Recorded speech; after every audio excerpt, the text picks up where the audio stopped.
This is Fred Beck from Fred Talks Fighting. I'm in Manchester today, joined by Mike Matelack. Mike, what are you doing in Manchester? Well, I'm here. There's a big fight.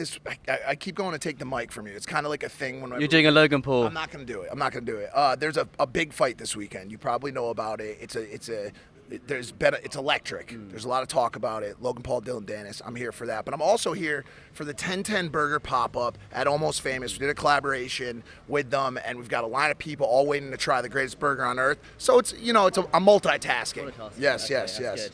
I gotta remember, this video is sponsored by Air Up. Shout out to Air Up sponsoring the channel as well. You always do your sponsor the whole time as well, Mike. I was your one. You scared me, man. Listen, I want to say this. The fact that you're doing sponsors makes me so happy. Like, do you understand the effect that you've had on all the creators? Like, everyone loves you, bro. I don't know. I'm a bit of a pain in the arse sometimes, chasing around, asking for interviews. Can I have an interview, please? Can I have an interview? I think you'll always get them. I don't think anybody's ever going to say no to you, bro. Hopefully. I'll I'll never say no to you, ever, bro. Ever. I did get, Logan hasn't done any interviews this week, and I managed to get him that one time a couple of days ago. I'm joined by Logan Paul. It's good to see you again, Logan. I'll take the second for Fred, because he's a legend. He works hard. I think he said you were like the only press that he was doing for the whole week, right? Yeah, I think so, yeah. Yeah. He's lovely at Logan. He's nice. He's been pretty tight-lipped leading into this one just because there's been so much drama, and I think that's like his way of kind of like staying locked in. Yeah. You know? You got to stay, it's a fight, you got to stay focused.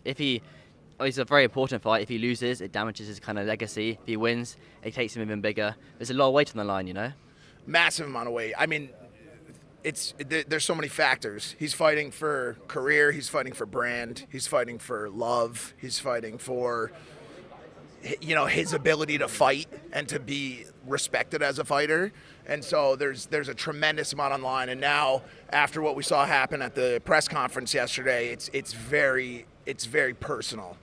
So there's a lot riding on it for sure. The microphone being thrown in his face, he was clearly cut just below his eye. But he's good to fight. He made weight today. We've got a fight on our hands.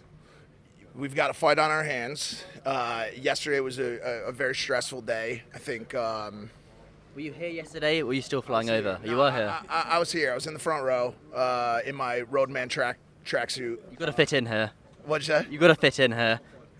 I don't know what you're saying right now. You've got to fit in Oh here. yeah. That's what I was trying to do. I was trying to fit in. I had my my Roadman outfit on, but it all happened really fast. You know what I'm saying? And I think like obviously he threw something first, and I made a tweet yesterday that I then deleted, talking about it, and I saw that tweet actually. Yeah, I think a lot of people did, and I think for all of us, anybody like watching on that's on the team, you see this stuff happen to a friend of yours, to a brother, regardless of what people think from the sidelines and armchairs. Like when you see something like that happen to a friend of yours, you're gonna react, and the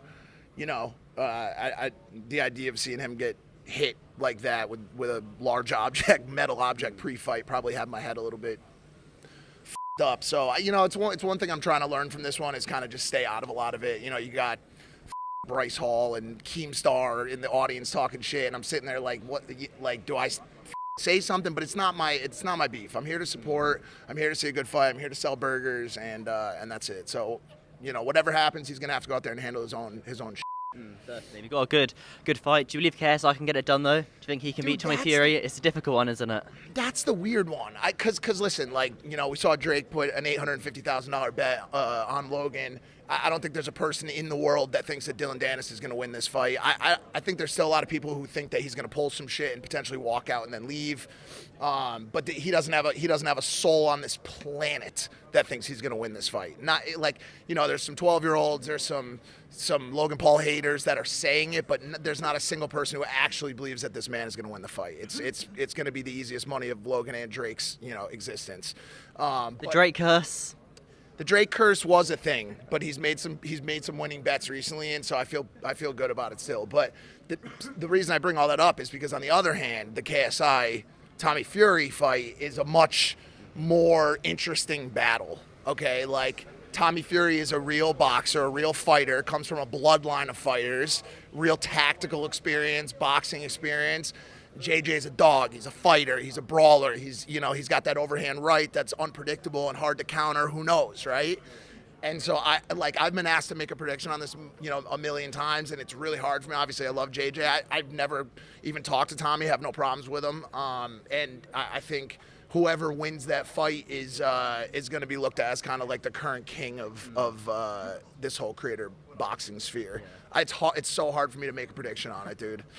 Numero uno, number one. That's fair enough. Anyway, enough about fighting. Let's talk about burgers. Your new business, 10 out of 10 burgers. Yeah. Is it something like a pop-up store, kind of around the world as you travel, or is it like a set store, kind of like Dobrik's Pizza? We have your own store in LA. How's this all working, Mike? Tell me. Yeah, so I mean, for me, this has been my passion for the past, for my whole life, but visually and in content for the past like 4 years, right? I've been going around the world. I've eaten every street casual burger on the planet, tried every one of them, and put together what I consider to be a perfect burger, a great, saucy, fatty, beautiful, meaty burger, right?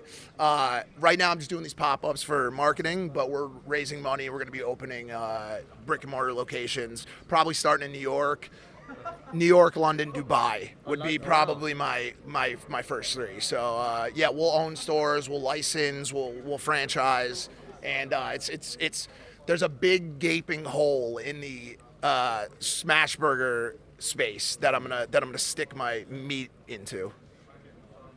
I don't know how to quite kind of phrase that, but New York, London, Dubai, they sound like the main places you want to have any business. So that's two very good locations. Yeah. Any other plans when you're in London, when you're in Manchester though? Anything else you're doing when you're here? I think I'll be at the fight. Obviously, I'm actually doing the pre-show for the fight with DAZN, so I'll be in the locker rooms talking to JJ, talking to Logan, and then I think Andrew Schulz is doing a comedy show that I think we're going to pull up. Our esteemed New York City comedian, Andrew Schulz. I think we're going to go to that and then, just explore, be out with the people in fucking Manchester. I always have a ton of fun out here and, going around. I had a shepherd's pie the other night and I like to eat a lot of the, go to the Chippy and stuff like that and do the real authentic shit. That's what I do. This isn't, all the other stuff, all the Logan and this type of stuff is me doing what I do for my viewership, but like the real shit I like to do is Bourdain, go to real places, talk to real people, and and experience it. So I'll be out in the streets. Awesome. That sounds pretty good. We've got a lot of people waiting here, so we'll let you go. But when do you think I'll see you again, Mike? Logan and JJ's next fight? Whenever you want, bro. Like I said, I love you. Whenever you need me, I'm here. Whenever you want anybody else, like if you want to do an interview with anyone specifically, just reach out to me and I'll set it up. Like, dude. What's the best way to reach out to you? However you want. You either have my number. I mean, we message on Instagram. Yes, I believe so. Whenever you want, just reach out, bro. Here's the thing. There's certain people in the world that you see and you just know they have good souls and good energy, and that's why everybody fucks with you, because you're just a good person. You're pure. So everybody always support you, bro. Whatever you need, just reach out and you'll get whatever you want. Awesome. You're gonna go to the moon, bro. Maybe if I'm lucky. Hopefully, Mike. Thank you very much. That's really kind of you. Cheers, you can try a burger? I'm allergic to egg, so I can't. It's the How can we work glazing. around that? You can't, Mike. It's one of those bad things in life, It's difficult. Hug. Thank you, Mike. Awesome.